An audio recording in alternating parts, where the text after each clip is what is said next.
ድክማሳ ድክማሳ አባ ምንም አይለኝም። ምንም አይል ያባቶች የቅዱሳኖችን ሰገራ ይበላሉ ምናምን ብለው የሰሩት ነገር ጥሩ አይደለም። እርግጠኛ ባልሆኑበት ነገር ህይወት ወደሚገኝበት ወደ ክርስቶስ ትመጡ ዘንድ ጥሪ ያቀርብላችኋለሁ። ባይሆን ለኡስታዞቻቸው ግን አንድ ምላሽ ልስጣቸው። ሱናን አቢ ዳውድ 67 ላይ ዳሚ የሆነ ቪዲዮ በውስጥ ተላከልን። ያች ሰውዬ እንደለመደችው ሐዲስ ላይ መቅጠፍና መዋሸት فمن شرح الله صدره للإسلام فهو على نور من ربه ብለው ዋሽተውብናል። ይህም ባየማየት ብቻ እነኝን ባለመከተል ህይወት ወደሚገኝበት ወደ ክርስቶስ ትመጡ ዘንድ ጥሪ ያቀርብላችኋለሁ።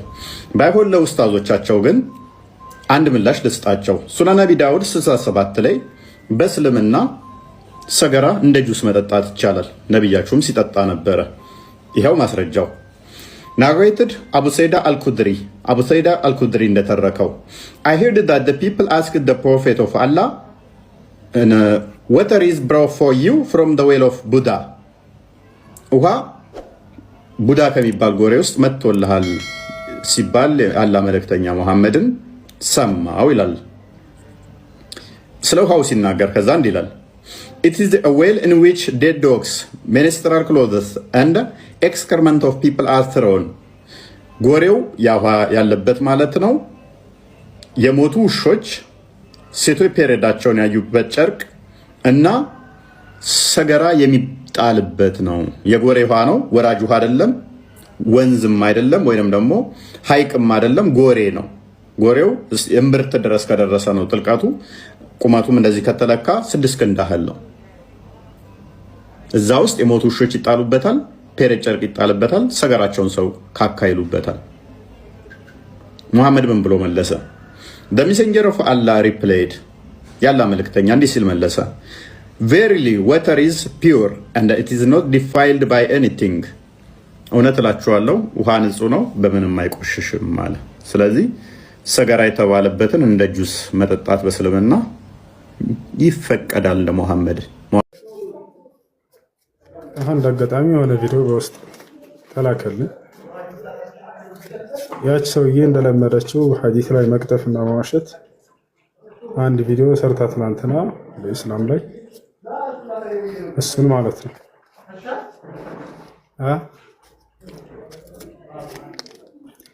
ከቆሻሻ ውሃ የሞተ እንስሳት ከሚደፋበት እንደ ጁስ እንድትጠጡ ታዛችኋል በእስልምና ብላ ቪዲዮ ሰርታለች። ሂዶ የሚያነብ ክርስቲያን እንደሌለ ስለሚያውቅ ይጫወትባቸዋል። ወላሂ ጠጡ የሚል የለም እኮ ሐዲሱ ላይ ውዱ እናደርግ ነበር በዛ ነው የሚለው ሐዲሱ ላይ። ግን ሄደው እንደማያረጋግጥ ያውቃሉ። ምን ያክል ሞኝ አድርገው ቢያስቧቸው ነው ግን ምን ያክል ጅል አድርገው ቢያስቧቸው ነው። ወላሂ በጣም አዘንኩኝ እኔ ለእነርሱ። ቢያንስ ቁጥሩን እሺ ነገራቸው። ሄደው አያዩም እንዴ? ጠጡ የሚል የለም እኮ ሐዲሱ ላይ ውዱ እናደርግ ነበር በዛ ብለው ሰሃቦች ተናገሩ። አላህ ነው ኡስታዝ። በጣም እኔ ያዘንኩት ለነሱ ነው። ከታች ያለው ህዝብ ሄዳችሁ አረጋግጡባቸው። ውሸታም መሆናቸውን ራሳችሁ ታገኛላችሁ። መልስለት እኔ ዘን መልስም። ከዚህ በኋላ የመጣህ ገስት ላይ ጠይቅ ያስተምርሃለሁ። ሁለተኛ በእስላም ላይ ለተርሽኝ ያለው የዛኔ ሊዋሽ ትንሽ ሞከረ እንዳላዋጣው ስላወቀ ወደ ሌላ መንገድ ሄደች። አላህ ሰማይና ምድርን ከመፍጠሩ በፊት ቁርአን ይቀራ ነበር አለች እንደለመደች። ይሄ ውሸት ሐዲስ ነው ضعيف ነው ብዬ ማስረጃ ወጥቼ ያሳየሁላችሁ።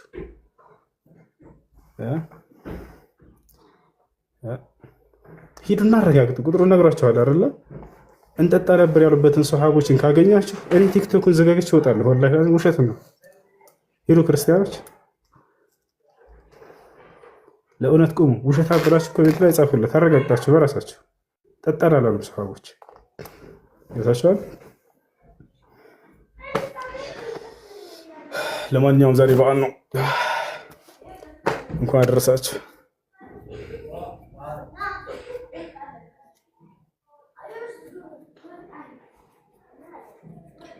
ሄዱ ቅዱሳን አውጥና ሄዱና በራሳቸው አረጋግጡ። አንተ ውሸት መቼ ነው የጠጡት?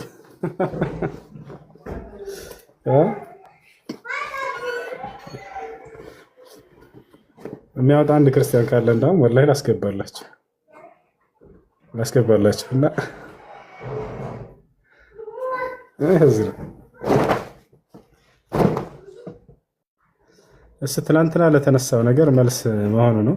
በዛ ስለተናደዱ እኔ አልስማማም በለቀቁት ነገር። ይሄ ምንድነው መነኩሴዎች ናቸው ምናምን የቅዱሳኖችን ሰገራ ይበላሉ ምናምን ብለው የሰሩት ነገር ጥሩ አይደለም። እርግጠኛ ባልሆኑበት ነገር የሌሎችን የእምነት ባለቤቶች እንትን ማለት ነው። ይሄ ተገቢ አይደለም። ገብታችኋል? ቢሆንም ራሱ እነዚያ ሰዎች ገዳም ላይ ያሉ ሰዎች ተቸግረው እዚያ ነገር ላይ ቢወድቁ ክርስትና ይሄን ነገር ይፈቅዳል ብሎ መስራት ይሄ ተገቢ አይደለም። ይሄን የምለው እናንተ እዚህ ስላላችሁ አይደለም፣ ወላሂ አይደለም። እሺ ሰው ተቸግሮ ሌላው ነገር ላይ ሊወድቅ ይችላል። ያንን ነገር አድርጎ ሰው እንትን ማለት የለበት። አሜን ነው። ይህን ይመስላል። አንድ እምነት የሚተቸው በመለኮታዊ መጽሐፍቱ በውስጡ ባለው አስተምሮ እንጂ የሆኑ ግለሰቦች በሰሩት ነገር አይደለም። ከእስልምና የሆነ ሰው የሆነ ስህተት ሰርቶ ብናገኝ ሸክም ቢሆን ቪዲዮን አምጥቶ ይሄ እስልምና ይሄ ነው ብሎ ማለት ይህ ስህተት ነው። ያን ነገር የሚፈቅድ በእስልምና ላይ እስከሌለ ድረስ ያ የመተቻ መንገድ አይደለም። ገብታችኋል? ሰዎችን ወደ ብሽሽቅ መንገድ የሚወስድ ነገር አታድርጉ። ለማንኛውም መጽሐፍ ውስጥ ባለው ነገር ሰዎችን ተሟገቷቸው፣ ስህተት መሆኑን በዚያ አስረዷቸው። ነቢያቶች እንደዛ ነበር የሚያደርጉት። ባዕድ ሴትን ብታዩ ምን አድርጉ አሉ? ከዛች ከሴት ጋር ሂዳችሁ አናግሯትና ዝሙትን አድርጉ ላ አይደለም ማለት። ታዲያስ ቶሎ ብላችሁ ወደ ቤታችሁ ተመልሳችሁ ከሚስታችሁ ጋር ያን የተፈቀደላችሁን ነገር አድርጉ፣ ያ በውስጣችሁ ላይ ያለውን ክፉ ነገር ይመልስላችኋል አሉ። አያችሁ አይደል? ታዲያ አንድ ነቢይ ይሄን በማስተማሩ ምንድነው ጥያቄ የሚሆነው? መልካም ነገር እኮ ነው እንዳው የሚያስተማሩ። ነገር ግን መጽሐፍ ቅዱስ ላይ ብንሄድ ምንድነው የምናገኘው ከተባለ ነቢያቶች ሴት አይተው በዚያው ያቺ ሴት ማርካቸው ማነች እቺ ሴት ብለው ጠይቀው ዝሙት እንደሰሩ ይነግረናል። ማን? የገዛ መጽሐፋቸው። ማን የተባለው? ዳዊት። ነቢዩ ዳዊት ቤርሳቤህ የምትባለን ሴት የኦሪዮ ሚስት ሸዋር ስትወስድ አያት ይላል እግዚአብሔር ሲተረከልን። ሸዋር ስትወስድ አያትና ማነች እቺ ሴት ብለው ጠየቀ። እቺማ የኦሪዮ ሚስት ነች አሉት። ሂዱ አምጡ ይጥሩልኝ አለ። አረ ባላላት ኦሪዮ አልሰማቸውም አለ ዳዊት። ይዛቸዋት ነው አለ። ይዘውለት መጡ። ተገናኛት፣ አስረገዛት፣ አስወለዳት። እንደዛ ማለት ነበረባቸው ነቢ ሰለላሁ ዐለይሂ ወሰለም። መጽሐፍ ቅዱስ ላይ እንዳሉ ነቢያቶች የሰው ሚስት ካያችሁ ሸዋር ስትወስድ አስጠሩና ተገናኙ፣ አስረግዙ ማለት ነበረባቸው።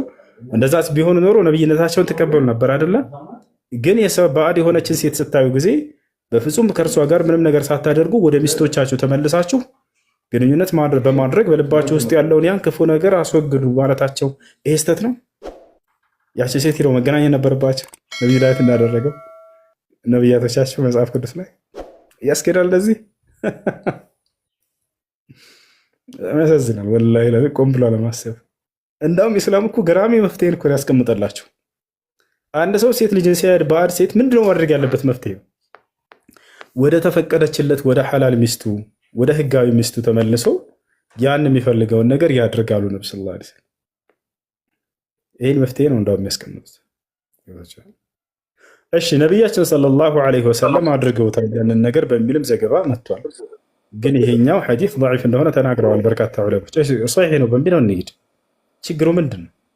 ነቢያችን ሰለላሁ ዐለይሂ ወሰለም እየሄዱ እያለ አንዲትን ሴት አዩ። ከዚያ በኋላ ተመልሰው ወደ ሐላል ሚስታቸው ሄደው ግንኙነትን አደረጉ። ይሄን ዘገባ ዘገቡ ሰሃቦች። ለምን? ለእኛ ሊያስተምሩን ዘንድ ያን ነቢይ ናቸውና። አንድ ነቢይ በሆነ መንገድ ላይ የሆነ አንድ ሰው በሆነ መንገድ ላይ ያለፈ እያለ ባዕድ ሴትን ቢያይ ምን ማድረግ እንዳለበት በተግባር አሳዩን። በዚህ ነው የምንረዳው። ችግሩ ምንድን ነው? እንደ ዳዊት እንደተገናኛት ያችን ሴት እርሳቸውም ያችን ባዕድ ሴት ባዩ ጊዜ መገናኘት ነበረባቸው ነው የምትሉት? ወይንስ ተመልሰው በመገናኘታቸው ምንድነው ጥያቄው? ዝሙት ቢሆን ኖሮ ያደረጉት ተመልሰው ዛኔ ጥያቄውን ትክክል ናቸው። ከሐላል ሚስታቸው ጋር ተገናኙ። ችግሩ ምንድን ነው? ችግሩ ምንድን ነው? አላህ ነሳ ገብቶሻል አይዳ? እሺ አሁን ገብቶኛል። እና ሶስተኛ ፖይንቴ ደግሞ ጥያቄ ከአንዷ ጓደኛ ጋር የተከራከርን ነበረ። ከካፊሮች ቤት ገብቶ መጠየቅ በእስልምና ይፈቀዳል እንዴ? አሁን እነሱ መጥቶ እንደሚጠይቁት ማለት ነው። ይቻላል አይቻልም የተባባልን የተከራከርን ነው። ምን ትላለህ አንተ? እሺ መልካም። በግልጽ ነው የምነግራችሁ።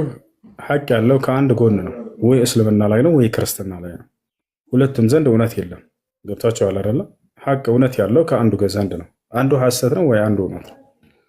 ታዲያ እስልምና ነው ወይንስ ክርስትና ሐሰት የሚለውን ለማወቅ በመጽሐፋቸው ይመዛል። ሁለታቸው ገብታችኋል። አምላክ በነቢያት በኩል እስልምናን ተከተሉ ብሎ ቃል በቃል በቁርአን ላይ እንዳዘዘ አይታቸዋል።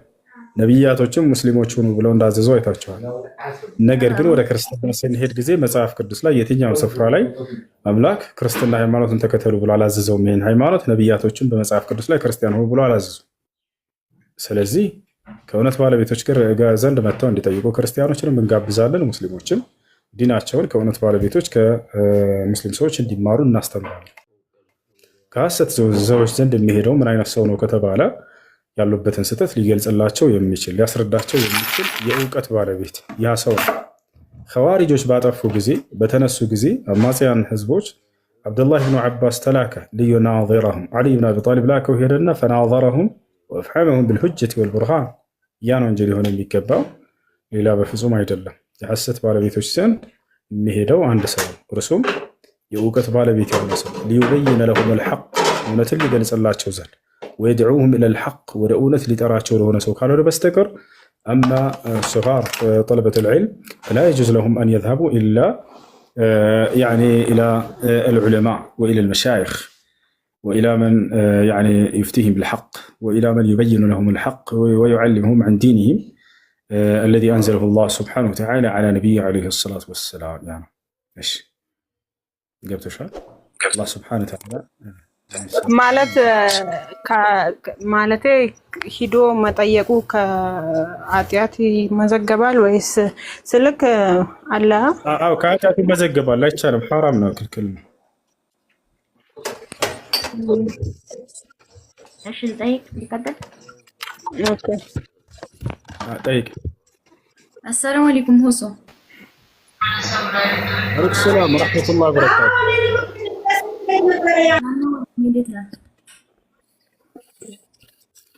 ደህና ነኝ አልሐምዱሊላህ።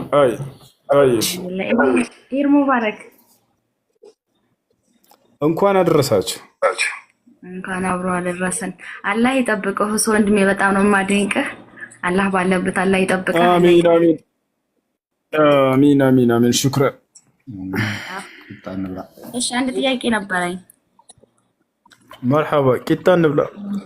የጤፍ ቂጣ። እሺ ጥያቄ በዚህ በዱንያ ላይ አሁን ምሳሌ ሐጂ ነብይ ወንዶች አሉ አይደለ? ሙስሊም ናቸው፣ ግን ሙስሊም ወንድሞቻችን ማለት ነው። እነሱን በጀነት እናገኛቸዋለን እኛም እነሱም ጀነት ከገቡ። ምሳሌ እዚህ ንጽጽራ የሚሰሩት ሁላቸውንም በጣም አደንቃቸዋለሁ፣ ይመቹኛል። በጀነት እንገናኛለን ወለ በጀነትም እንደዚሁ እንደ ዱንያ አንተ ሐጂ ነብይ ናቸው። እሺ መልካም። በጀነት ውስጥ አማኞችን ወደ እውነት መንገድ የመሯቸውን ሰዎች ነብያቶችን፣ የነብያት ተከታይን ማየት ከፈለጋቸው የምታዩበትን መንገድ አላህ ሱብሓነሁ ወተዓላ ያደርግላቸዋል፣ እንድታዩቸው ያደርጋል። ያን ከይፍያ ግን ራሱ አላህ ሱብሓነሁ ወተዓላ ነው የሚያውቅ። እነርሱን ግን ለብቻቸው ሂዳችሁ እንዲህ እንደው እንትን ማግኘት ምናምን የሚባለው ነገር የዛኔ አይኖርም። ሴት ልጅ የዛኔ ከባሏ ውጭ ሌላን ሰው በፍጹም ባለችበት በግዛቷ ላይ ሆና ማንንም ልታገኝ አትችልም።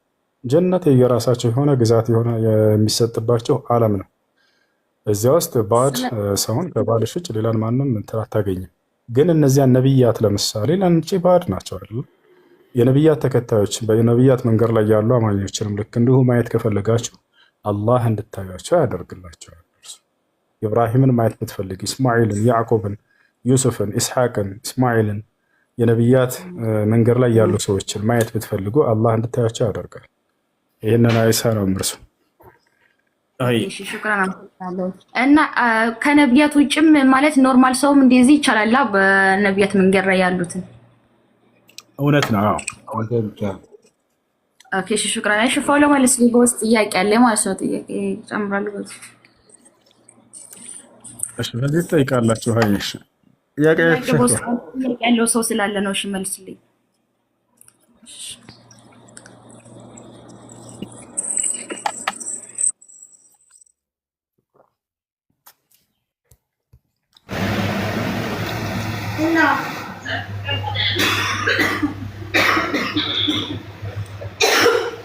ሌላም ጥያቄ ነበረኝ ነኝ ሁሱ እና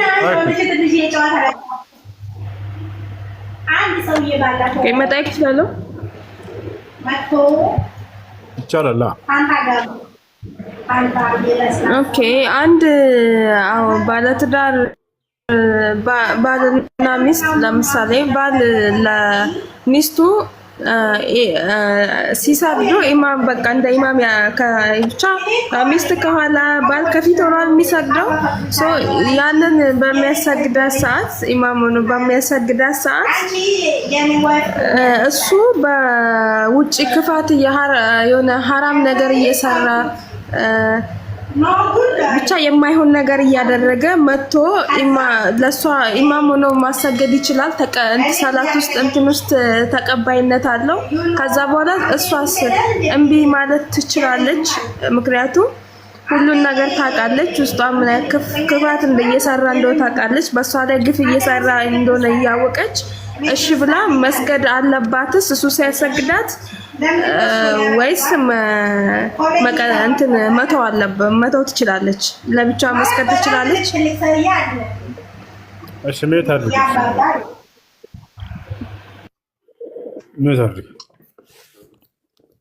ሶላት የሚያሰግድ ሰው ለሁለት ይከፈላል። አንደኛ ያ የሚያሰግደው ሰው ኩፍር ካለበት የዛኔ እርሱን ተከትለው መስገድ አይቻልም፣ አይፈቀድም። ክህደት ካለበት ማለት ነው። የስተቱ አይነት ይለያያል። እሺ ሁለተኛ ከኩፍር በታች ከሆነ ኃጢአት ከሆነ አለበት ይሄ ሰው ያን ሰው ተከትሎ መስገድ ሶላት ይከለክላል ወይ? አይከለክልም። የዛኔ ኃጢአቱ በራሱ ላይ ይሆናል። አንቺ ሶላትሽን ትሰግጃለሽ፣ ሶላትሽን ትሰግጃለሽ። ስለዚህ ያን ባለሽን አንቺ መምከር ነው ያለብሽ ካለበት ስተት እንዲቆጠብ። ሶላት ተከትሎ እርሱን መስገዱ ግን አይከለክልም ክህደት ላይ እስካልወደቀ ድረስ ሶላት ላይ አይከለክልም። ስለዚህ ተከትለሽ ትሰግጃለሽ። በሚሰግዱ